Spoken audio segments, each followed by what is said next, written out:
പ്രിയരെ, ബഹുമാന്യരെ, ഞാൻ മനുഷ്യരുടെയും ദേവദൂതന്മാരുടെയും ഭാഷകളിൽ സംസാരിച്ചാലും എനിക്ക് സ്നേഹമില്ലെങ്കിൽ ഞാൻ മുഴങ്ങുന്ന ചേങ്ങലയോ ചിലമ്പുന്ന കൈത്താളമോ ആണ്.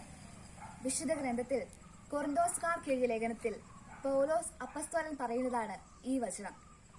മനുഷ്യബന്ധങ്ങളിൽ സ്നേഹത്തിന്റെ സ്ഥാനം വളരെ വലുതാണ്. സ്നേഹം താല്പര്യത്തിനും ലാഭത്തിനും അതീതമാണ്. അത് പ്രതിഫലം ആഗ്രഹിക്കുന്നില്ല. സ്നേഹത്തിൽ നിന്നാണ് ഐക്യമുണ്ടാകുന്നത്.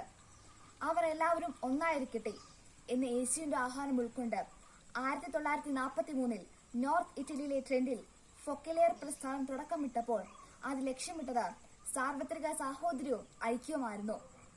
സ്നേഹത്തിന്റെയും ഐക്യത്തിന്റെയും സന്ദേശം ലോകമെമ്പാടും പ്രചരിപ്പിക്കുന്ന ഇത്തരം സംഘടനകളോടൊപ്പം പ്രവർത്തിക്കാൻ കടപ്പെട്ടവരാണ് നാം ഓരോരുത്തരും.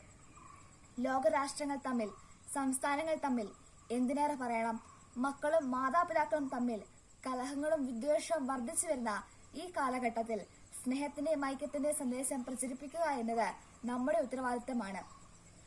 ഐക്യം ഒരുമയെ പ്രതിനിധീകരിക്കുന്നു. ഐക്യമുള്ളടത്തെ വിജയമുണ്ടാകുകയുള്ളൂ.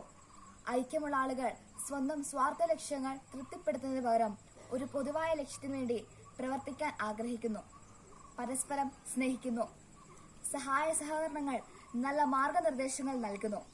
അവ ശരിയായ വളർച്ചയ്ക്ക് കാരണമാവുന്നു. മികച്ച നേട്ടങ്ങൾ കൊയ്യാൻ സാധിക്കുന്നു. മനുഷ്യ മനസ്സുകളിൽ തളം കെട്ടിക്കിടക്കുന്ന ജാതിമത വിദ്വേഷങ്ങൾ, അസമത്വം, അഴിമതി, സ്വാർത്ഥത തുടങ്ങിയ വികാരങ്ങളെ അലിയിച്ചു കളയുന്ന ശക്തിയാണ് സ്നേഹം. സ്നേഹം പലതരത്തിലുണ്ട്. ഒരമ്മയ്ക്ക് കുഞ്ഞിനോട് തോന്നുന്ന സ്നേഹം വാത്സല്യമാണ്. ഭാര്യയ്ക്ക് ഭർത്താവിനോടും കാമുകന് കാമുകിയോടും തോന്നുന്ന സ്നേഹത്തെ പലതരത്തിൽ നിർവചിക്കാം. മനുഷ്യ മനസ്സുകളിൽ ഉണ്ടാകേണ്ടത് സാഹോദര്യത്തിന്റെയും ഐക്യത്തിന്റെയും സ്നേഹമാണ്. മറ്റുള്ളവരുടെ ആവശ്യങ്ങളിൽ അവരെ സഹായിക്കാൻ വിളിപ്പുറത്ത് ഓടിയെത്താൻ പ്രേരിപ്പിക്കുന്ന സഹാനുഭൂതിയുടെ, ദയയുടെ, ദീർഘക്ഷമയുടെ സ്നേഹം. മറ്റുള്ളവരെ നെഞ്ചോട് ചേർത്ത് പിടിക്കുന്ന ഐക്യം. കുമാരനാശാൻ പാടി, സ്നേഹമാണ് അഖിലസാരമൂഴി. സ്നേഹത്തിന്റെയും ഐക്യത്തിന്റെയും ശക്തി ഒന്നിച്ചു വന്നാൽ അവിടെ വിജയമുണ്ടാകും. എല്ലാവരും തുല്യരാകും. നന്മ വളരും. അങ്ങനെ ഒരു മഹാശക്തിയാകാൻ സമൂഹത്തിനും കൂട്ടായ്മകൾക്കും രാഷ്ട്രത്തിനും സാധിക്കും. ഒരുപാട് പേർ ഒന്നിച്ച് നേടിയെടുത്തതാണ് സ്വാതന്ത്ര്യം. The church of Jesus Christ relief സൊസൈറ്റിയുടെ 16ാമത് പ്രസിഡന്റായിരുന്ന ലിൻഡാ ബർട്ടൺ പറഞ്ഞതുപോലെ, നാം ഐക്യത്തോടും സ്നേഹത്തോടും കൂടി ഒന്നിച്ച് പ്രവർത്തിക്കുമ്പോൾ നമ്മൾക്ക് സ്വർഗത്തിന്റെ സഹായം ലഭിക്കുന്നു. അതേ പ്രിയപ്പെട്ടവരെ, നമുക്ക് ഒന്നിച്ച് പ്രവർത്തിക്കാം.